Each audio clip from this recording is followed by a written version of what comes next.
NATO کے 10,000 سے زائد لوگ بغیر ویزا پاسپورٹ پاکستان داخل ہوئے۔ افغانستان میں امریکی حمایت یافتہ فوج بڑے ڈرامائی طریقے سے ختم ہوئی اور پتہ ہی نہیں کہ کہاں چلے گئے۔ ان کی جگہ طالبان آئے اور آسانی کے ساتھ بغیر کسی جنگ کے مسلط ہو گئے۔ ان کے آنے سے اب جو دنیا پر اثرات ہوں گے وہ دنیا دیکھ رہی ہے، مگر اس ڈرامے کے پیچھے بہت خوفناک صورتحال ہے جس کا پاکستان کو سامنا ہے۔ اس حوالے سے وفاقی کابینہ نے بھی اعلان کیا ہے کہ 10,000 افراد 2 دنوں کے اندر پاکستان منتقل کیے گئے ہیں، اور ایسا نہیں کہ صرف یہی ہیں بلکہ اور بھی منتقل کیے جا رہے ہیں۔ بغیر ویزا، پاسپورٹ اور کسی انتظام کے نیٹو کے 10,000 سے زیادہ لوگ پاکستان میں داخل ہوئے، جن کے لیے پاکستان کے ہوٹل خالی کرائے گئے۔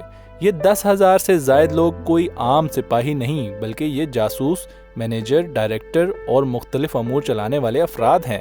ہمارے وزیر اعظم سے کہا گیا کہ آپ امریکہ کو اڈے دیں گے تو وزیر اعظم نے کہا کہ absolutely not. government to have CIA here in Afghanistan to conduct cross-border counter-terrorism missions against Al-Qaeda, ISIS or the Taliban. Absolutely not. اور بعد میں وفاقی کابینہ وزارت خارجہ و داخلہ نے کہا کہ امریکہ نے ہم سے کوئی اڈے نہیں مانگے، ان سے جو مانگا نہیں گیا اس پر انہوں نے انکار کر دیا، مگر جب ہوٹل مانگے گئے تو کسی ایک نے بھی نہیں کہا کہ تم دہشت گرد ہو، تمہارا غلط ریکارڈ ہے، تم جاسوس ہو، تم قاتل ہو، بلکہ سارے ہوٹل ان کے اختیار میں دے دیے گئے۔ یاد رہے کہ افغانستان سے ایک عورت انڈیا بھاگ کر گئی، انڈیا نے اسے ایئرپورٹ سے واپس کر دیا کہ تم یہاں کیوں آئی ہو، جبکہ وہ انڈین دوست تھی۔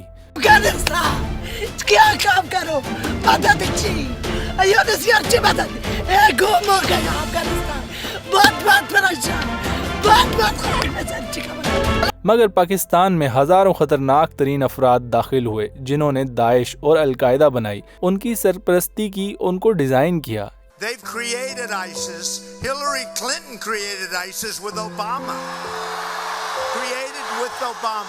یہ وحشت ناک ترین لوگ جو افغانستان میں تھے پاکستان آئے۔ یہ لوگ پاکستان سے اپنے ملک جانے کے لیے نہیں آئے بلکہ یہاں پہ تنفس بحال کرنے کے لیے آئے ہیں، مگر ان کے بارے میں کسی کو معلوم نہیں کہ یہ کیوں آئے ہیں اور یہ کیا کر رہے ہیں۔